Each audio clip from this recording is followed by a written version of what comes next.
Muy buenas noches, tengan todos y todas ustedes.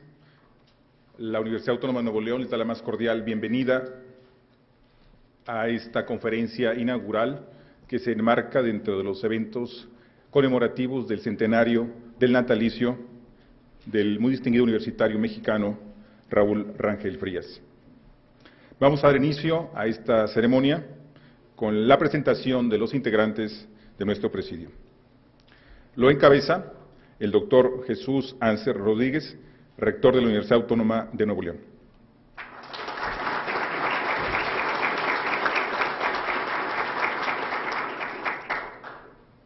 El doctor José Varela Ortega, catedrático de la Universidad Rey Juan Carlos de España y presidente de la Fundación José Ortega y Gasset Gregorio Marañón.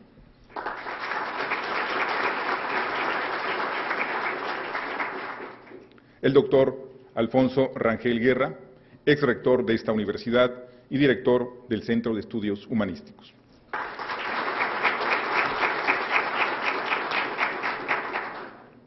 La doctora María Luisa Martínez Sánchez, directora de la Facultad de Filosofía y Letras de esta universidad.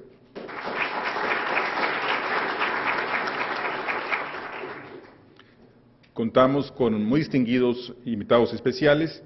Destacamos algunos de ellos. En primer lugar, a secretarios de nuestra máxima casa de estudios, encabezados por el ingeniero Rogelio Garza Rivera, secretario general.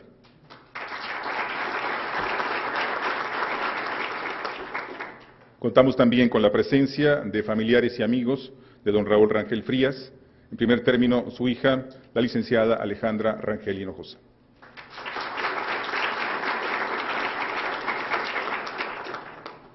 Nos acompaña también un hijo de don Raúl, el licenciado Raúl Rangel Hinojosa.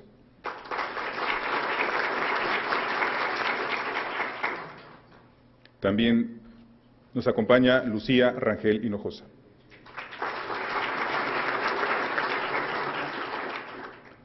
Agradecemos la presencia del doctor Óscar de la Garza Castro, secretario general del Sindicato de Trabajadores de nuestra universidad.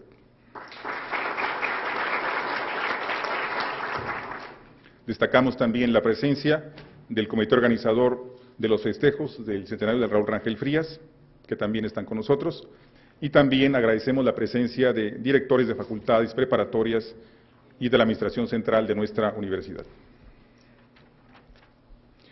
Vamos a enseguida dar el uso de la palabra al doctor Alfonso Rangel Guerra, director del Centro de Estudios Humanísticos, para que haga la presentación de nuestro conferencista. Con la presencia del doctor Jesús Anser Rodríguez, rector de nuestra universidad, del señor secretario general, ingeniero Rogelio Garza Rivera, de ilustres visitantes, familiares del licenciado Rangel, damos hoy la bienvenida al doctor José Varela Ortega,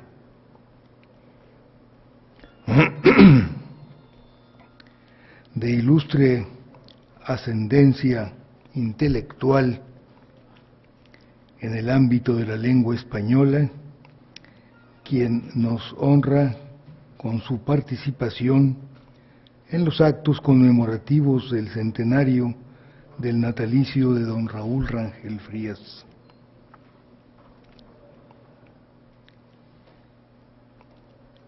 El doctor Ortega compartirá con nosotros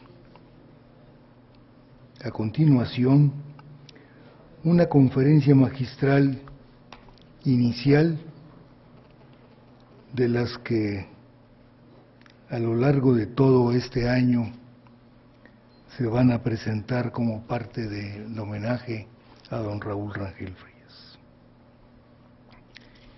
El doctor José Varela Ortega obtuvo su grado en la Universidad de Oxford, en Inglaterra, y el doctorado en Historia Contemporánea en la Universidad Complutense.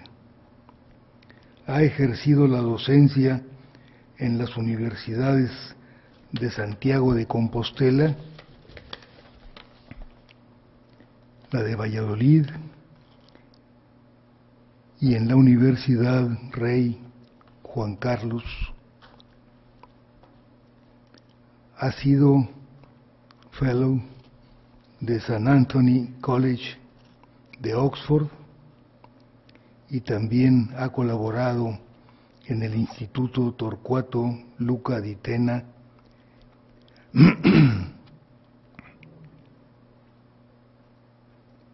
dirigió el Colegio de España en la ciudad de París y actualmente, como ya se dijo, preside la Fundación Ortega y Gasset Gregorio Marañón. En su obra escrita merecen mencionarse Los amigos políticos, publicado por Alianza Editorial en 1977 y con una segunda edición en 2001. También publicó Geografía del caciquismo en España, 1875-1922. Los cuadernos del pensamiento político, que es del año 2005, y este año de 2013 ha publicado Los Señores del Poder, que apareció bajo el sello de Galaxia Gutenberg, Círculo de Lectores.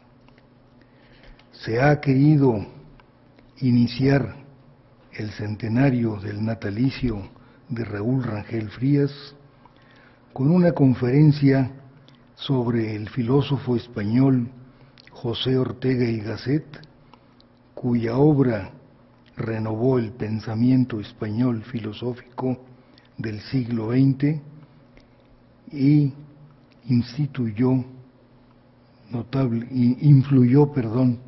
notablemente en la formación de don Raúl Rangel Frías y de su generación, que se alimentaron intelectualmente con las publicaciones en español de la obra filosófica más importante del siglo XX,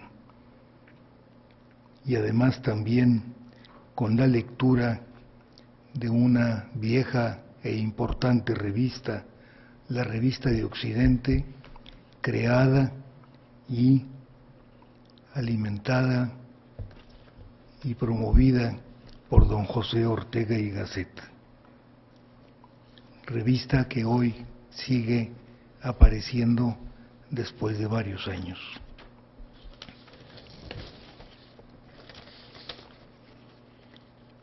El título de la conferencia que hoy escucharemos es El tiempo de Ortega.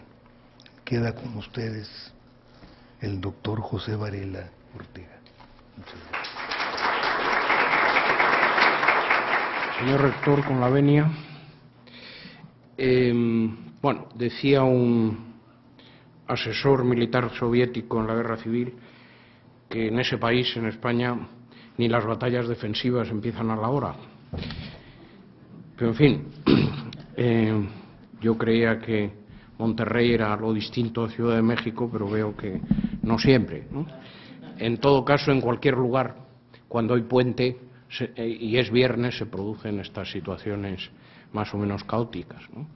En todo caso, les ruego que me disculpen y ruego al rector también que me disculpe, ¿no? Y a Alejandra Rangel de Hinojosa que se tranquilice, porque la pobre venía muy agobiada en el coche. Bueno, quisiera agradecer la invitación al rector, a la decana de Filosofía y Letras, que es la que me escribió, María Luisa Martínez, a don Alfonso Rangel, que tan indulgentemente ha hecho la presentación, a Alejandra Rangel Hinojosa por sus auspicios, y reñirla un poco porque Yo no sabía que era especialista en Heidegger. Si llego a saber eso, hubiera enviado a alguien más adecuado que yo mismo, ¿no? Yo no soy filósofo, ¿no? A Mayra Covarrubias, que ha sido mi ángel de la guarda, o no sé si de la guardia, pero en fin, porque a veces he llegado a sospechar que estaba en contacto con mi mujer y que no me dejaba realmente, pero ha sido un cicerone fantástico, me ha llevado por todos los lados y realmente le agradezco mucho su gentileza. Y a todos ustedes les agradezco la paciencia de haber estado estos minutos aquí y sobre todo de escucharme, ¿no? Querría decir algo en relación a lo que luego les voy a hablar, si me permiten, ¿no? Y en cierto sentido compensarle de sus esperas y de su enorme amabilidad habiéndome invitado en esta conferencia magistral del centenario del nacimiento de Rangel Frías. Yo no he hablado nunca de mi abuelo, nunca, por las mismas razones que Alejandra esta mañana nos explicaba, ¿no? Por pudor en parte personal y familiar y también por pudor intelectual, porque no soy un especialista en filosofía, sino un historiador de formación, que es algo distinto, ¿no? Es la primera vez que lo hago en cualquier lugar y en cualquier idioma, ¿no? Por varias razones, que se las diré porque algún sentido tienen. En primer lugar, porque, como decía un amigo mío, que no era precisamente un hombre vulgar, y corrigiendo a un embajador español de otra época, en que, en fin, andaba inquieto porque el rey quería ver a la viuda de Azaña, y este amigo le dijo: mire usted, independientemente de la trinchera que estuvieran nuestros abuelos, uno, si es bien nacido, tiene que estar agradecido, y si algo tenemos que agradecer los españoles es cómo se trató a los refugiados cuando llegaron a México, ¿no? Por lo tanto, yo el agradecimiento que tengo por este país es histórico. Mi madre, que fue en una época representante de los exalumnos del Instituto Escuela en el mundo, cuando vino a Ciudad de México, hablo de los años 60, como en tal condición, como presidente de los exalumnos del Instituto Escuela, me dijo: hay más en Ciudad de México que en Madrid. Bueno, eso explica la desbordante generosidad que se tuvo con aquellas gentes que llegaban derrotados, masacrados, empobrecidos, en una situación realmente penosa, ¿no? Y bueno, la generosidad tiene su premio, ¿no? Un colega mío, historiador francés, decía: la guerra civil española la perdieron todos, menos los mexicanos. Y algo de razón tiene, ¿no? Creo que este país también le fue bien siendo tan generoso como fue con esos refugiados españoles. De ahí salió la Casa de España y de ahí el Colegio de México, donde, andando el tiempo, yo también he sido profesor en algunos momentos y donde conocí a don Alfonso siendo el secretario. La otra razón tiene que ver con Monterrey. El primer dinero, que siempre es una cosa importante, que recibió la fundación que yo presido hace 40 años fue de un regiomontano y asturiano que ustedes conocerán todos muy bien, que se llamaba don Carlos Prieto, de la fundidora de Monterrey, a través de don Víctor Urquidi, que era a la sazón presidente del Colegio de México, y a quien yo había conocido a través de otro regiomontano, Luis Medina Peña, que era secretario del Colegio de México en esa coyuntura, ¿no? Por lo tanto, eso me refuerza el agradecimiento. Y por fin, una casualidad, que la casa solariega de mi familia, que es una construcción que hay alrededor de una iglesia, la iglesia se llama Santa María de Castilleja, fue fundada en el año 987 y el obispo de León, que es donde está la iglesia, es sacristán de Castilleja. O sea que, bueno, de Viejo León al Nuevo de León, me parecía que se podía hacer un homenaje que de algún modo reunía un poco todo, ¿no? Por eso es la primera vez que voy a hablar de mi abuelo y hacerlo en una perspectiva histórica, que es la que yo puedo manejarme mejor, intentando situar la figura de esa manera.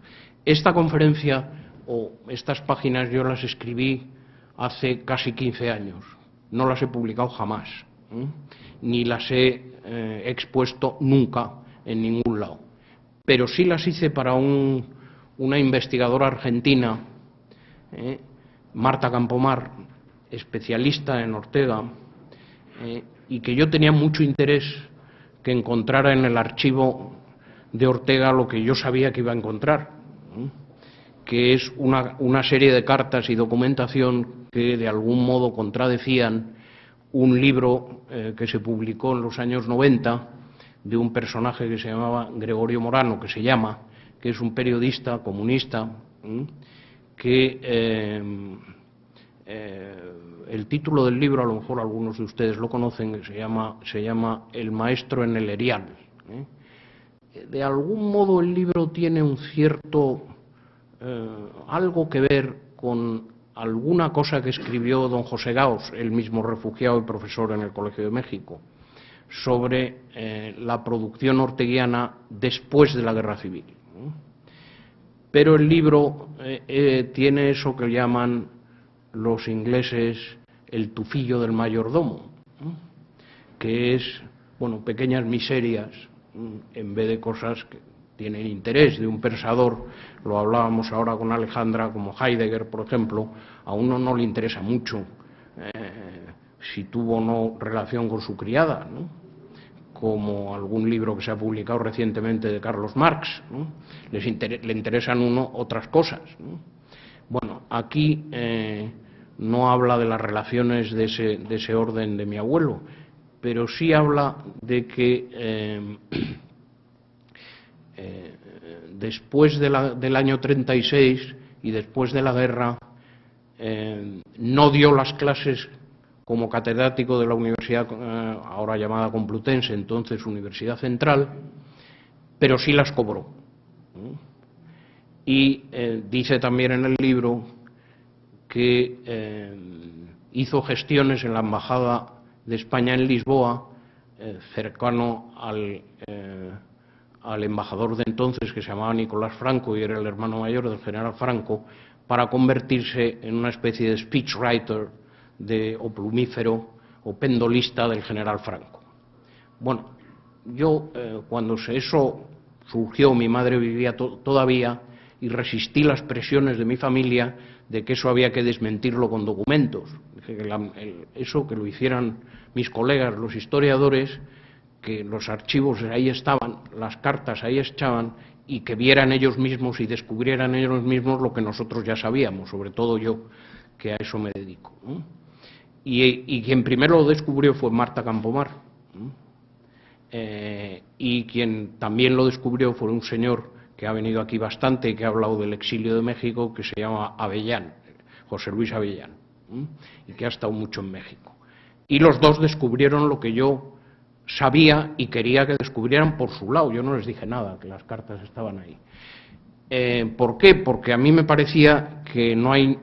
Lo que la familia dice y desmiente siempre tiene una cierta sospecha de parti pris inevitable, ¿no? Pero lo que hacen otros profesionales, mucho más si son extranjeros, como en el caso de Marta, que era argentina, bueno, pues eso tiene un efecto mucho más contundente, ¿no? Y así ha sido, ¿no? Y para ella, cuando me dijo, mira lo que he encontrado, lo que había encontrado yo ya lo sabía porque lo conocía, ¿no? Y no le había dicho nada, entonces le dije, mira, te voy a escribir una cosa sobre lo que yo creo que es el contexto histórico de la figura orteguiana, también en relación a todo este periodo de la guerra y posguerra. Bueno, eso es lo que escribí hace 15 años, nunca lo he publicado y nunca he dado una conferencia sobre eso. Son ustedes los que tienen, bueno, no sé si el privilegio, pero desde luego los que tienen la ocasión de ser los primeros en escuchar esto, y también va a ser el texto que por primera vez se ha publicado, porque yo no lo he publicado nunca, ¿no? El título que yo le daría a esta conferencia, o subtítulo, del tiempo de Ortega es Tiempo de esperanza y catástrofe, ¿no? Entre 1883, que es la fecha de su nacimiento, y 1955, octubre del 55, que es la fecha de su muerte. Lo voy a dividir en 6 capítulos. El primero sería la niñez y la juventud orteguiana entre el año 83 y 1898. Esto de los años 80 del siglo pasado, en España y en toda Europa en general, tiene una cierta significación, ¿no? La historia europea y también la española, por lo menos la historia continental, no tanto la inglesa, pero sí la continental, tiene una de las fechas miliares, y uno de los mojones de esa historia es la Commune de París y la derrota de Francia en la guerra franco-prusiana entre 1870 y 71. Sobre todo el impacto de la Commune y la derrota también de Francia es una fecha realmente que divide, es un parteaguas en la historia europea y también en la española y desde luego la francesa, ¿no? Don Antonio Cánovas, que era un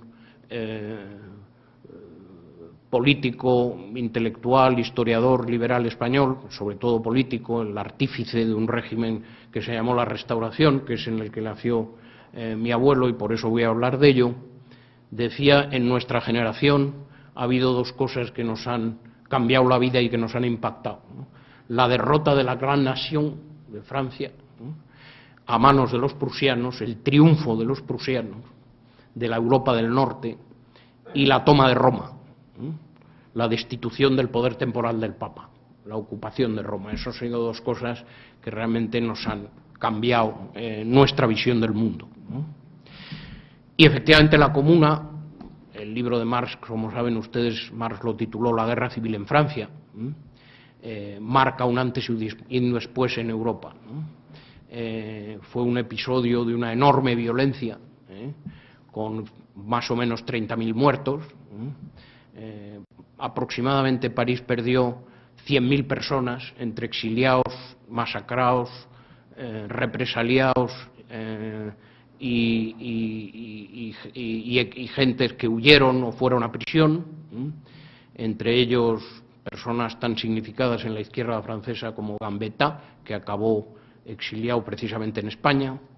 En todo caso, en el mundo occidental de la época, pero sobre todo en Europa, ese episodio tuvo un efecto electrizante, ¿no? Y a partir de eso, la política europea se movió, si quieren ustedes, de izquierda a derecha, ¿no?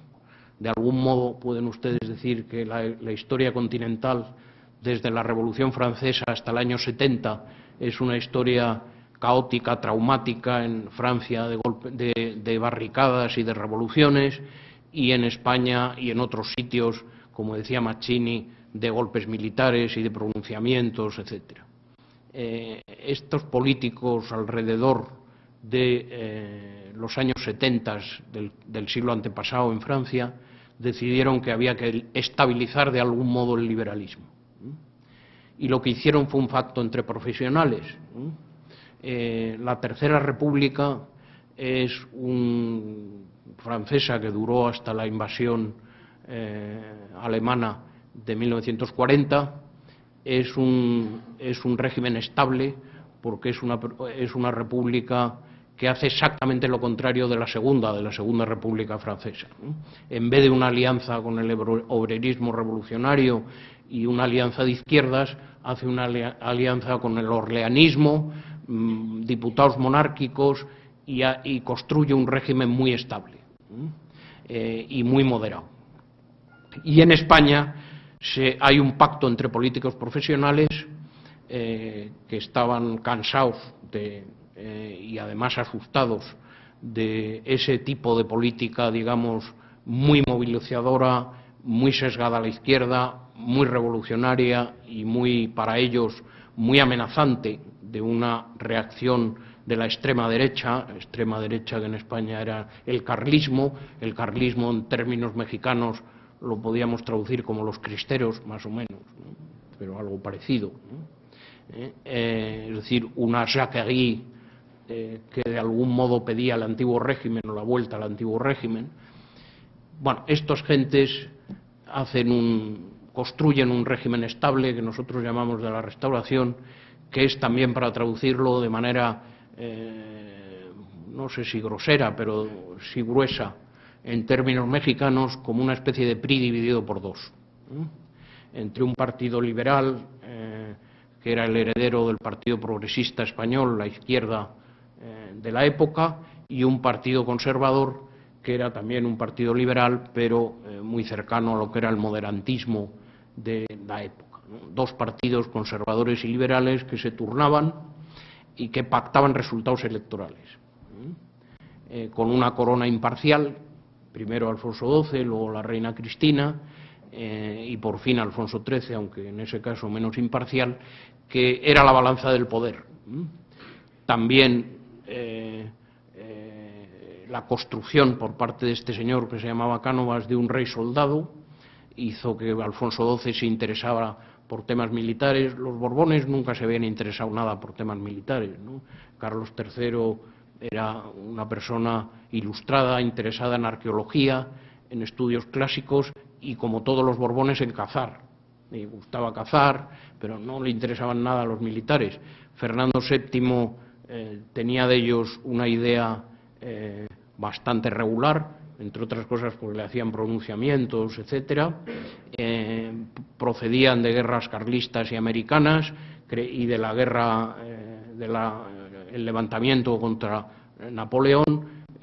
Consideraba que los militares eran gente muy tosca, muy bárbara. Isabel II tenía interés por los militares, pero de otra manera distinta que la milicia, ¿no?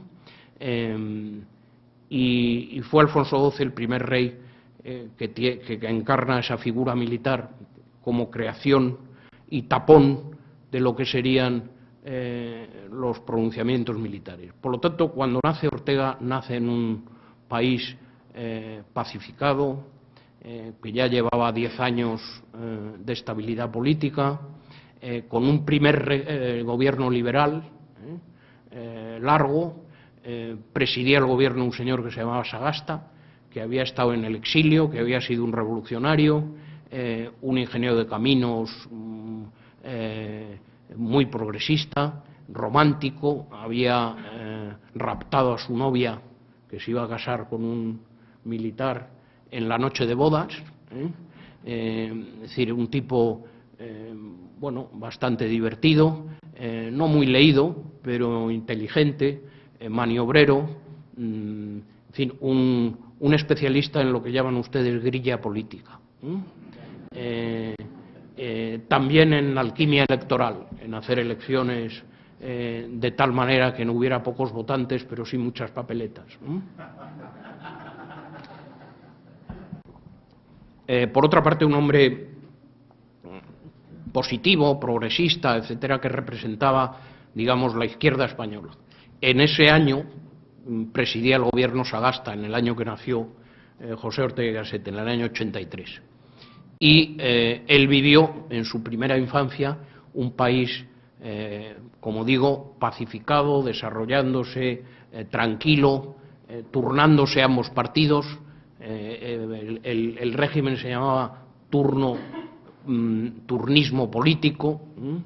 En Portugal, que había un régimen parecido, o construyeron un régimen parecido, lo llamaban rotativismo, era lo mismo, ¿no? que en España, relativamente parecido a la Tercera República también en Francia, muy parecido a la Italia de De Pretis, y en un país donde lo que había es lo que ustedes llaman aquí, traduciéndolo también en mexicano, en argentino y en chileno, caudillos. No eran caudillos militares, eran lo que nosotros llamamos caciques, palabra por cierto que viene de aquí, porque eran caciques, se llamaban a los jefes indios, que la administración española tenía relaciones con ellos porque les manejaban digamos, a esos indios, ¿no? Bueno, los caciques del 19 manejaban a electores, manejaban a clientes, hacían favores. Hay un caudillo brasileiro lo expresaba mejor que nadie, ¿no? Para los amigos, la justicia, para los enemigos, la ley. Bueno, ¿qué quiere decir con esto? Que era un sistema, en España lo mismo que en Francia, que lo llamaban notables, en Italia también los llamaban notables. Lo que hacían básicamente es privatizar la ley, traducir la ley a el nivel de un país rural, poco alfabetizado, etcétera. Toda Europa era más o menos así, con algunas diferencias, pero no muchas, ¿no? Y por lo tanto de lo que se trataba es de dar respuesta a un lugar donde los campesinos lo que querían es sobre todo favores, ¿no? Que les atendieran un pleito, que les libraran del servicio militar y sobre todo que les dieran un trabajo. La política europea del 19 era una política de encontrarles lo que ustedes llaman chamba a un cliente o a una persona que era cercana a ese cacique, a ese notable, a ese caudillo. De eso se trataba. En Inglaterra lo llamaban party bosses, en América también, el Tammany Hall de Nueva York es eso. Era digamos, un bestiario político común a la política del 19, en que los partidos eran pequeños, la movilización política era baja, la gente interesada en política eran unos pocos que se reunían en pequeñas tertulias de rebotica, que leían apasionados lectores de periódicos partidistas. Eso era la política del 19 en casi todos los países, tanto en América del Norte y del Sur como en Europa. Eso era el mundo de entonces, era un mundo pequeño, era un mundo de liberalismo oligárquico, si ustedes quieren. Bueno, era el mundo en parte del porfiriato, ¿no? Y después con el PRI también, era un mundo lo que se trataba es colocar a los amigos que uno tenía. Claro, los amigos, como eran amigos, no podían ser muchos, eran muy pocos. Quiero decir esto porque no se debe confundir esto del cacillismo, del caudillismo, de los notables, con el clientelismo actual. El caciquismo era básicamente ilegal, pero era mucho más barato que el clientelismo actual. O sea, Alí Baba era seguramente un pillastre enorme, ¿no? Pero solo tenía que alimentar a 40 ladrones, ¿no? Ahora, claro, el clientelismo es sin duda legal, pero hay que alimentar a millones de lectores, ¿no? Por lo tanto es mucho más caro. Cualquier economista de los que hay aquí seguro en esta sala diría, bueno, eso desvía rentas de trabajo a rentas de poder en proporciones mucho mayores ahora que antes. Bueno, y eso es posiblemente así, ¿no?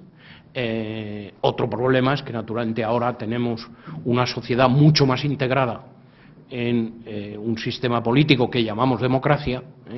Esto que llamamos democracia, lo voy a decir muy rápidamente, no ha cumplido 100 años. Esto de partidos de masas con elecciones auténticas, que partidos que responden al poder y elecciones que hacen poder, no poder que hace elecciones, como era antes. Eso es una cosa que en el mundo tiene una fecha, que es la Primera Guerra Mundial. En Inglaterra, que no era un país atrasado, en 1917, de 10 hombres, de las mujeres no hablemos, de 10 hombres, 4 mayores de edad no tenían derecho a voto, en 1917. O sea que el fenómeno que llamamos democracia de masas, salvo excepciones como Estados Unidos, algunos países de Europa del Norte y tal, es un episodio en la historia política occidental posterior a la Primera Guerra Mundial. Posterior a la Primera Guerra Mundial. El voto de la mujer en Bélgica, por ejemplo, es de 1946. En España es del 33, como saben ustedes, pero un país muy avanzado para la época a esos efectos, por la Segunda República y tal. Las sufraguettes en Estados Unidos y en Inglaterra las conocen ustedes porque ha habido muchas películas.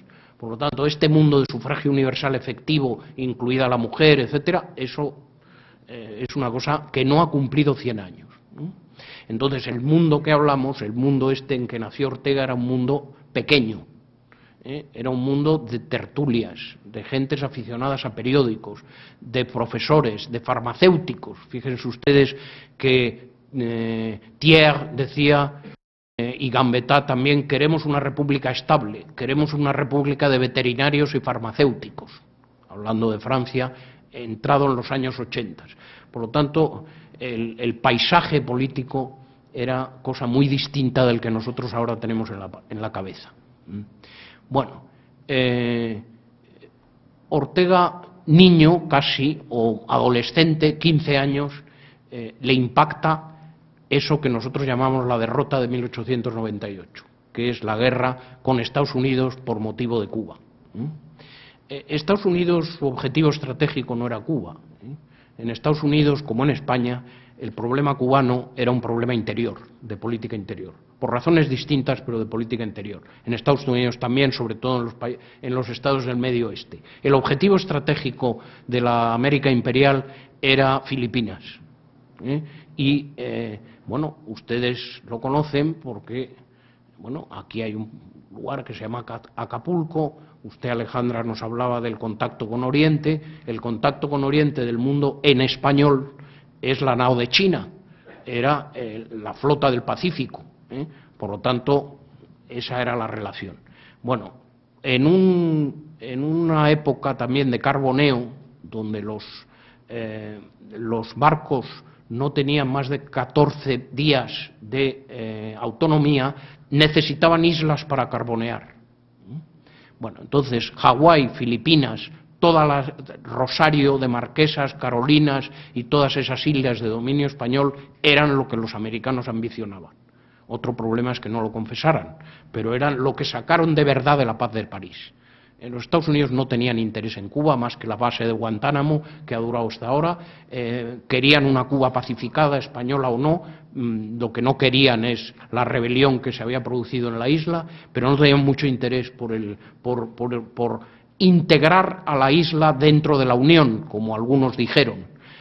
Antes de la guerra de secesión, porque hubiera sido otra isla esclavista y por lo tanto no querían descompensar un equilibrio que sabemos que era inestable porque acabó en una guerra civil de 1 millón de muertos, o sea que no tenían mucho interés en el asunto. Y después tampoco, tenían interés en una isla pacífica y nada más, ¿no? Pero sí tenían un interés imperial en Filipinas y en la penetración hacia China. Y los ingleses también tenían mucho interés en que Estados Unidos se estableciera ahí porque no tenían ya capacidad para mantener un control sobre el imperio en Oriente, sobre todo capacidad marítima de armada en Oriente y en lo que ellos llaman the home waters, que es Europa, ¿no? Entonces tenían interés que Estados Unidos tuviera una presencia en China e impidiera el reparto de China. El reparto de China es lo que se dio 10 años antes, en 1885-86, 84-85, en la conferencia de Berlín, que se llamó The Scramble for Africa, el reparto de África, que es una especie de merienda de blancos, con arreglo a la cual los países europeos se repartieron con tiralíneas África, con las consecuencias que luego han estado a la vista y que ha relatado en una novela reciente Vargas Llosa de horrores entre tribus diversas, etcétera, porque aquello fue un horror, ¿no? Y lo del Congo belga también les ahorro a ustedes la explicación, porque conocen que también aquello fue una cosa particularmente tremenda. Bueno, pues eso que amenazaba con producirse en China es lo que los ingleses y americanos querían evitar. Los alemanes y los rusos estaban ya metiéndose en China y de ahí que empujaran a los americanos a la guerra del 98, sobre todo por ir a Filipinas, ¿no? Por meterse en Filipinas y meterse en China. La nao de China de Acapulco acabó siendo una nao norteamericana, como tantas cosas en el Pacífico, ¿no? Bueno, eso es lo que vivió Ortega como crisis del 98. La crisis del 98 no empieza en el 98, empieza en el año 70, con la derrota esta franco-prusiana. Toda la literatura de la decadencia de los países latinos, de que Yo no sé si ustedes han visto o leído algo del cuarto centenario, de la exposición que hubo en Chicago como celebración del cuarto centenario. Bueno, ahí en Chicago los norteamericanos crearon, a través del Smithsonian, que es una institución muy benéfica y muy interesante, pero quizá no exactamente muy equilibrada en algunas cosas, o no lo era, ¿no? Y entonces a los latinos nos tenía clasificados, pues hombre, en la escala esta de, neodarwinista, pues no exactamente en el mejor sitio, ¿no? No exactamente en el mejor sitio. Y la derrota del 70 produjo una oleada en literatura neodarwinista. El pobre Darwin nunca dijo esa serie de disparates, ¿no? Pero produjo una literatura neodarwinista que en Francia se tomaron muy en serio, en España no, en Italia tampoco, en Portugal tampoco, pero que tuvo hondas consecuencias, sobre todo en Inglaterra, Estados Unidos y Alemania, ¿no? Y también en los países latinos, los que se creyeron esa milonga de las razas y de todas estas cosas, ¿no? Bueno, y entonces en la exposición de Chicago ven ustedes clasificadas las diferentes razas y construcciones y todo, porque hicieron una exposición arquitectónicamente clasificada según razas, ¿no? Es bastante divertido verlo, ¿no? Hay libros sobre eso interesantes. Bueno, eso ahora nos parece gracioso, pero en la época la gente se lo creía, esto de que los latinos eran gentes con una cabeza un poquito desviada y que no llegaban nunca a tiempo, no tenían idea del tiempo, no eran gente bien adaptada al mundo moderno. La idea básicamente nace de un libro de Darwin, que es La cultura en el hombre y los animales, publicados en el año 71-72, en que dice que la cultura desempeña un papel en la evolución y la cultura latina, pues no acababa de estar adaptada al mundo moderno. Esa era la idea, al mundo industrial, positivo, moderno. Los franceses se toman eso en serio en el año 70. Renan escribe un libro en que dice «On a été vaincu par le maître d'école alemán», y lo que hicieron los españoles en el 98 es cambiarlo de alemán por americano. «On a été vaincu par le maître d'école», o nos han vencido el maestro o el ingeniero americano. Un diputado en España, en el Congreso, que dijo: a nosotros no nos han vencido los militares americanos, sino el ingeniero americano. Este es un país latino, es un país atrasado, es un país de curas, de abogados, de tal. Europa del Norte es un país de ingenieros, etcétera, etcétera. Bueno, ¿qué les voy a decir a ustedes que son regiomontanos y que esto es el sitio adelantado y que produce ingenieros, tecnológico de Monterrey, etcétera, etcétera? Bueno, es decir, ustedes ya han salido de eso, pero ese era el esquema que se vendió desde los años 70. 98 hubo bastantes. El primero fue el francés, el 70, y el más importante, el que produce una literatura más impactante. El segundo fue la derrota la retirada de los portugueses en la crisis del ultimátum en 1890, que se retiraron ante la imposición inglesa en África, y que también en Portugal causó le llaman la data afrontosa, y causó un enorme impacto. La derrota de los italianos en Adua, la primera vez que un ejército europeo era derrotado por los derviches, ¿no? Por los africanos, por gentes que se consideraban que eran inferiores también. Hubo la derrota también de Rusia a manos de los japoneses en 1905. Bueno, todo eso era la idea de que naciones decadentes eran derrotadas por los del norte. Hay un libro publicado, por cierto, si no me equivoco, en el Colegio de México en algún momento, de Lily Litvak, que se llama Latinos y anglosajones, donde explica bastante esto, ¿no? Y es lleno de disparates y bastante divertido, ¿no? Digo, de las cosas que decían y todo eso. Por cierto, cuando lo del TLC, había muchas cosas yo estaba en Estados Unidos, vivía ahí en ese momento y enseñaba ahí en una universidad que se llama ellos lo llaman Notre Dame, pero es Notre Dame, es una universidad de jesuitas. Bueno, aunque yo no vi los jesuitas, pero bueno, estaba ahí, y era cuando lo del TLC, y las cosas que salieron sobre lo del TLC y la unión con México y todo eso, eran también bastante divertidas, sobre esta literatura neodarwinista, ¿no? Luego ha pasado al revés, ¿no? Que es que ustedes se han comido a los americanos, como era de suponerse, porque el pez chico siempre se come al grande, ¿no? Pero bueno, eso es aparte, ¿no?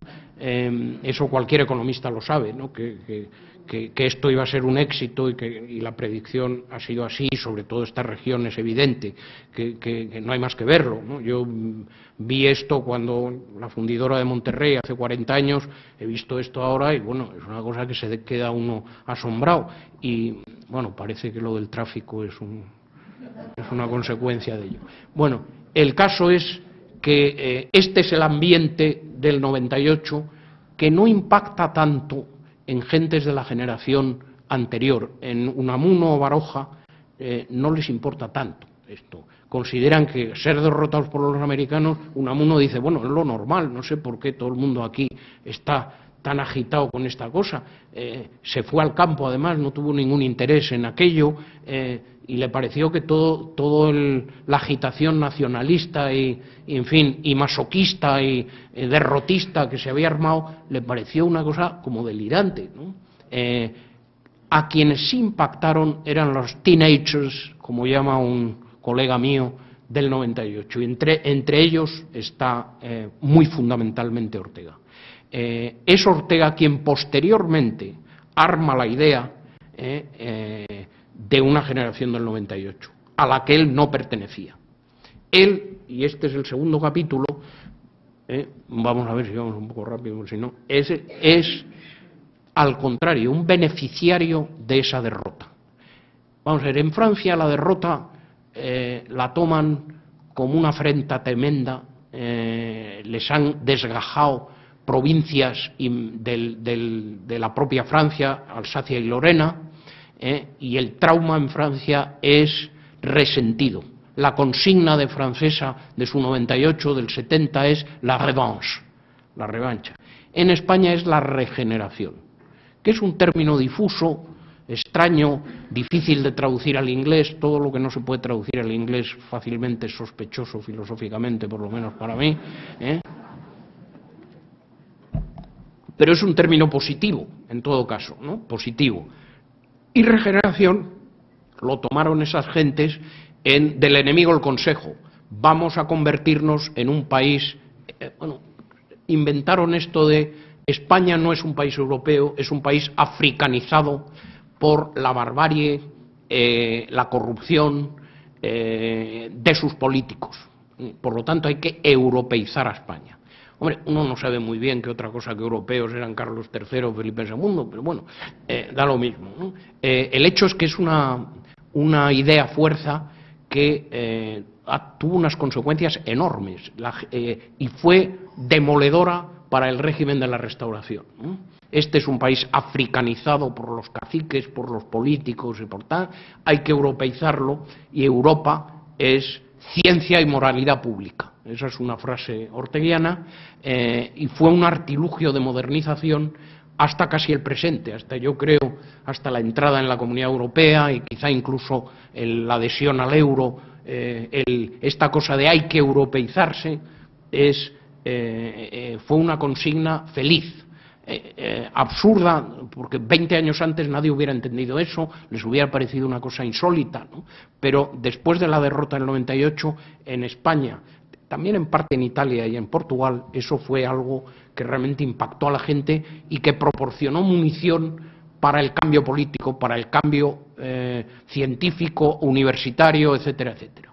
Bueno, eso tiene que ver con lo que ustedes nos han contado hoy de Rangel Frías, ¿no? Un país se hace a sí mismo por la educación, por la ciencia, etcétera, etcétera. Este es un ritornelo que además en España venía de gentes de la Institución Libre de Enseñanza, que eran krausistas y kantianos que predicaban ese tipo de cosa, frente a la enseñanza, digamos, católica, eclesiástica, no sé qué. Nosotros tenemos que hacer una enseñanza moderna, europea, científica, técnica, etcétera, etcétera, etcétera. Bueno, de eso ahí nace todo ese tipo de prédica.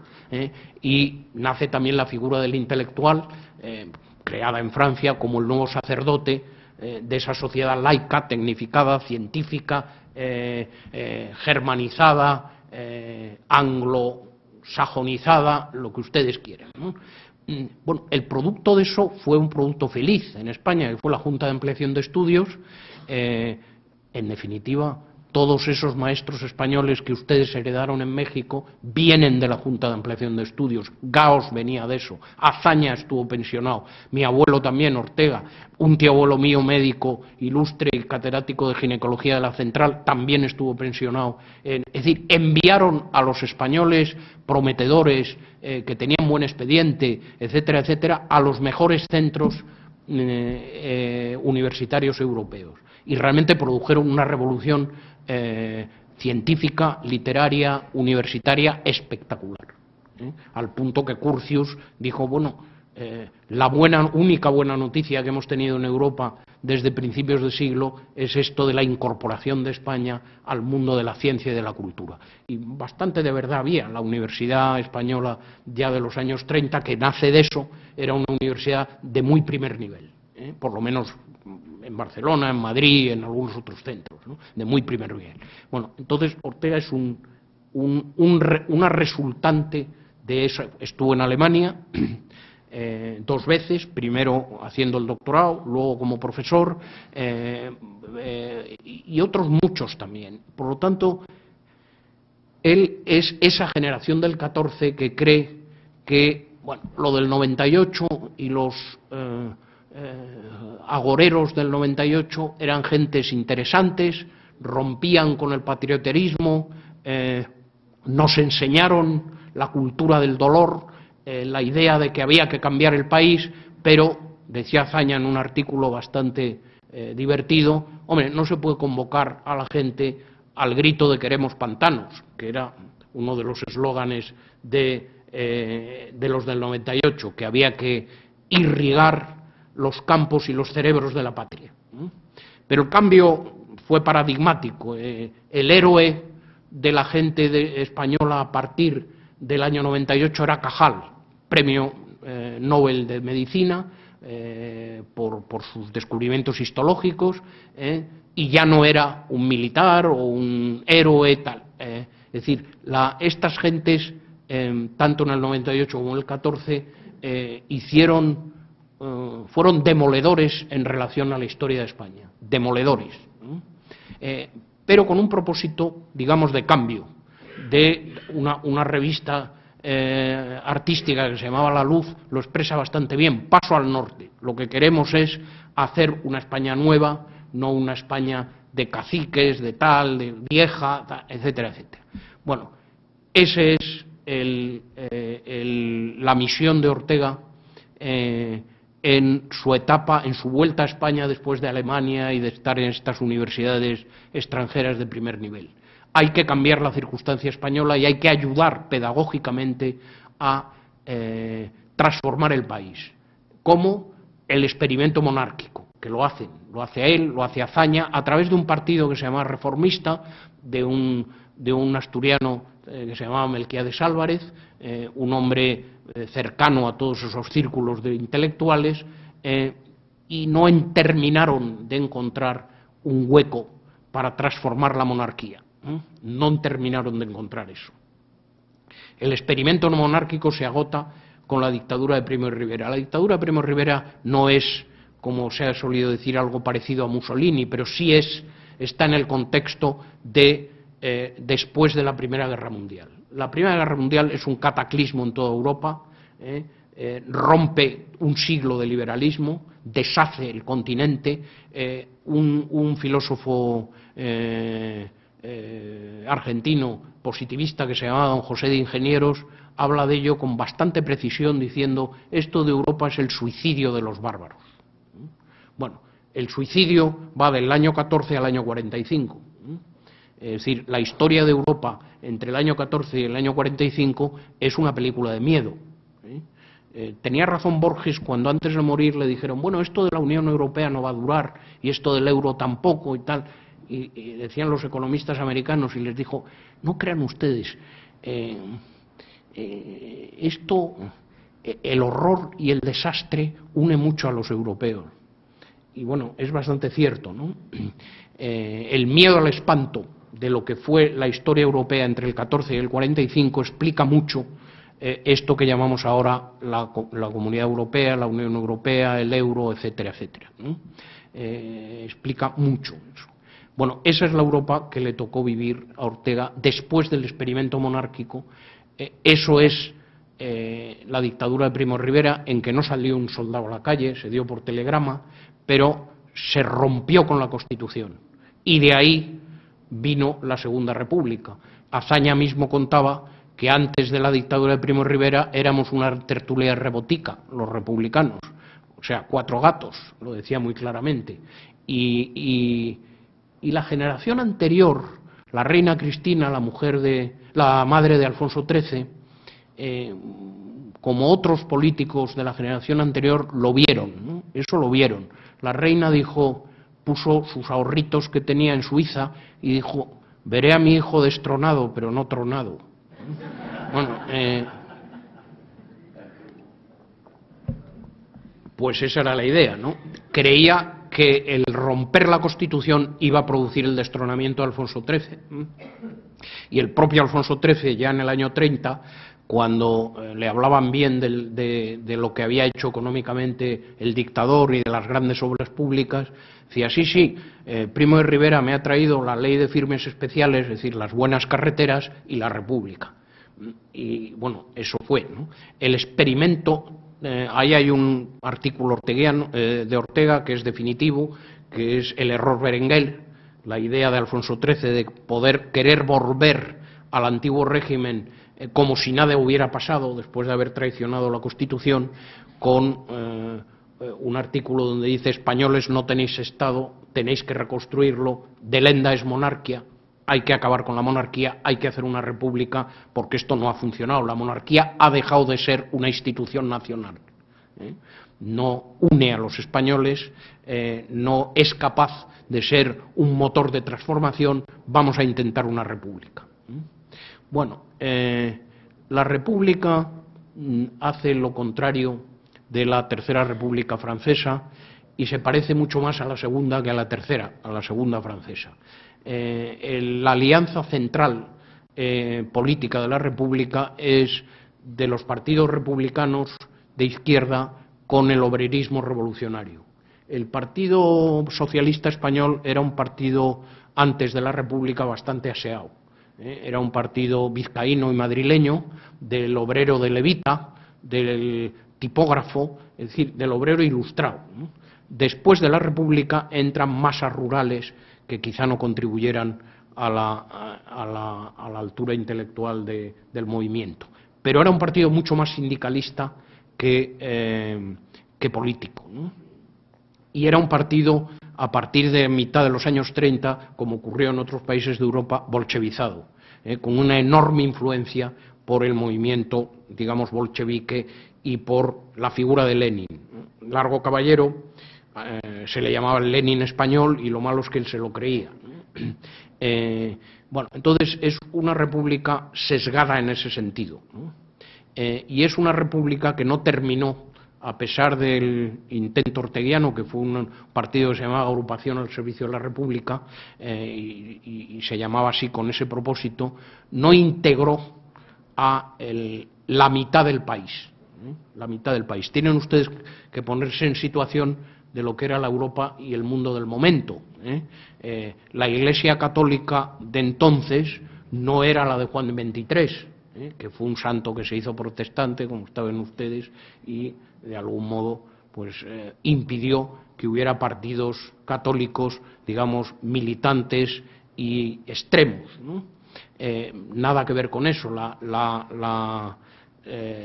La política del Vaticano de Pío XI y Pío XII era bueno, una política de concilios y muy extrema a efectos políticos, muy obsesionada con el tema comunista y bolchevique, que efectivamente era algo que existía de manera muy amenazadora para gran parte de lo que era la Europa burguesa del momento, y por lo tanto ahí en España también había un grupo que se llamaba la CEDA, que era el grupo, digamos, católico más importante, que tenía una lealtad constitucional y legal, pero mucha ambigüedad en cuanto al régimen republicano. Por lo tanto, la República fracasa a efectos de integrar, de convertirse en una institución nacional. Quizá porque reaccionaran frente a lo que había sido, digamos, la política de ese PRI dividido por dos, que era una política de pactos, una política de acuerdos, una política de consenso. La política de la República fue creer que los pactos, el consenso, los acuerdos eran ejemplo del antiguo régimen, que eran corrupción, que eran manejos, que eran algo que había que desterrar.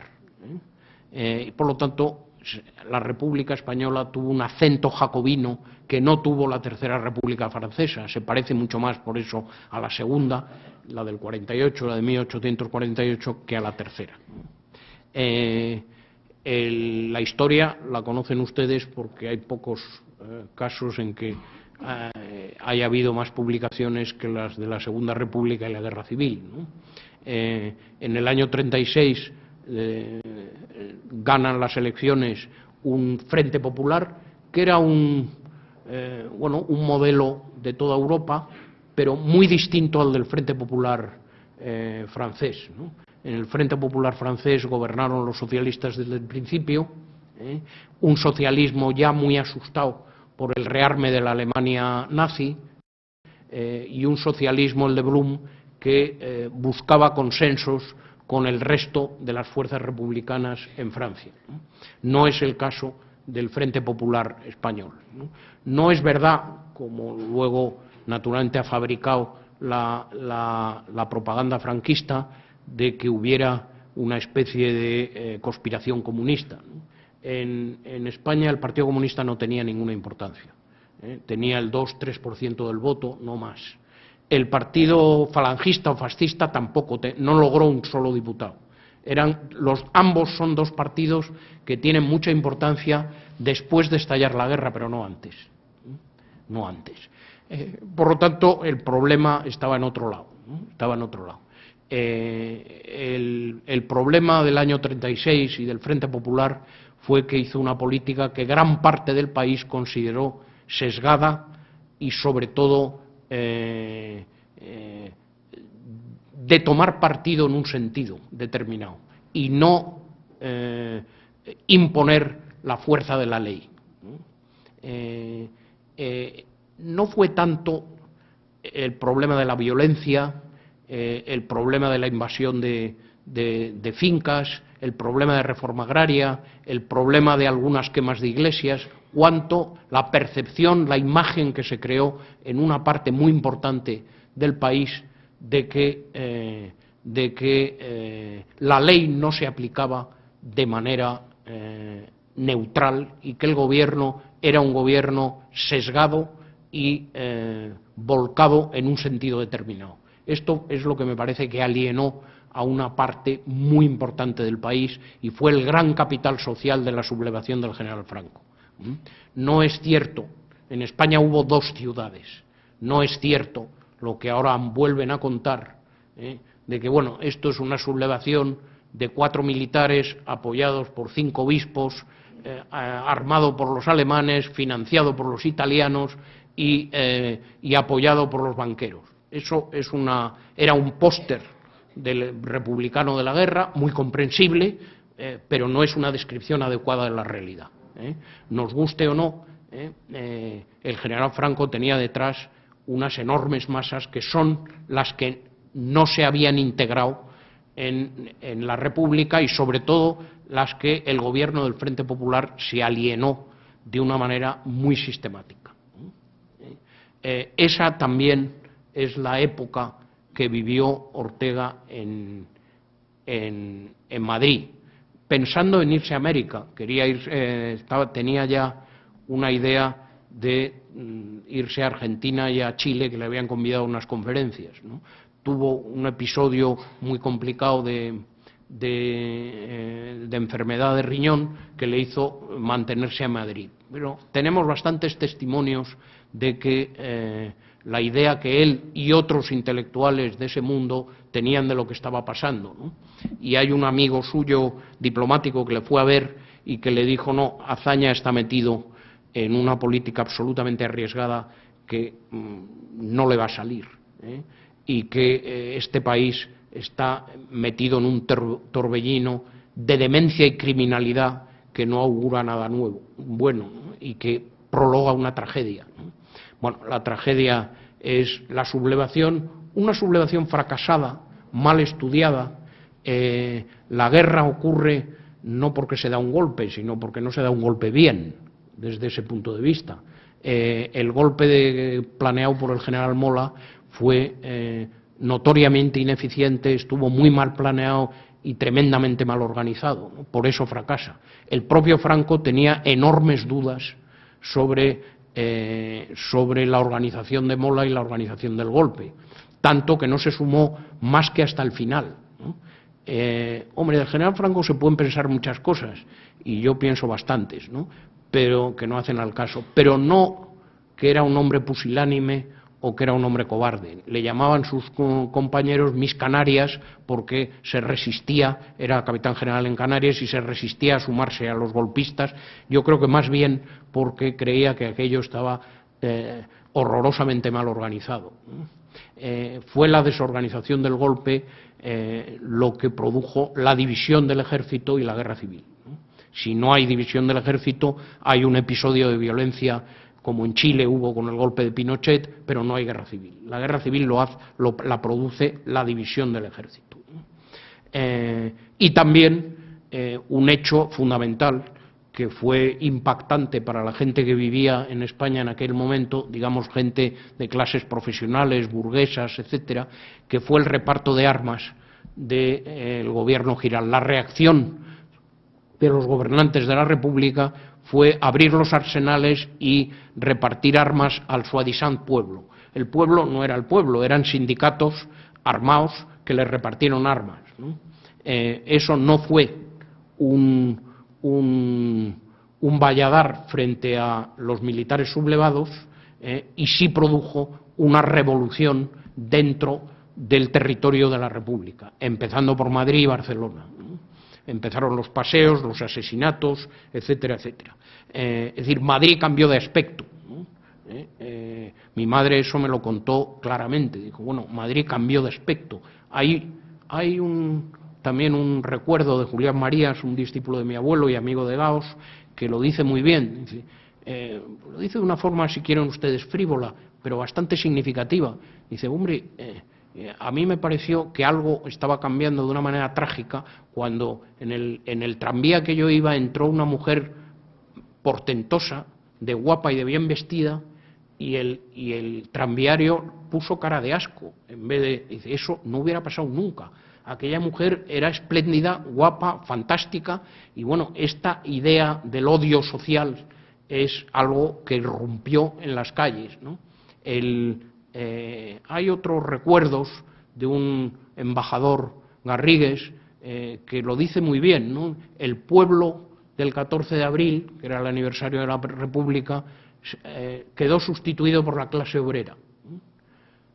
Esto viene de una idea que a ustedes les divertirá, porque no crean ustedes que ustedes son los que tienen el monopolio del indigenismo. Europa tiene una larga historia indigenista. Lo que pasa es que los indigenistas nuestros son los iberos y los celtas, en Francia los francos y los galorromanos, y hay historias muy copiosas con proyección política sobre lo que esto es. Bueno, en la historia española hay la idea de que los iberos se parecían a los eslavos. Eso es un invento de Kant, de un libro de finales del 18, que le divierte mucho a Tolstoy, y Dostoyevsky se burla de él, pero Kropotkin y sobre todo Trotsky le sacan punta al asunto, ¿no? Diciendo, bueno, España es un país como Rusia, suponiendo que Rusia fuera eso, que yo no lo supongo, pero bueno, es un país igual que Rusia, dividido entre siervos semiproletarizados o semiesclavizados, y un pequeño grupo de terratenientes. Y en España, igual que en Rusia, se puede dar el salto directamente a la revolución proletaria sin pasar por la enojosa etapa burguesa. Bueno, esto, aunque parezca mentira, causó entusiasmo y furor en cierta parte de la izquierda española. Esta idea de que España no había ciudades, no había burgueses, no había nada más que proletarios, braceros, jornaleros y terratenientes o nobles terratenientes. Bueno, esto es de esas imágenes que causan un desaguisado político sin cuento, ¿no? Porque sí había burgueses y eso fue el gran capital social del general Franco, ¿no? Ese fue el gran capital social, ¿no?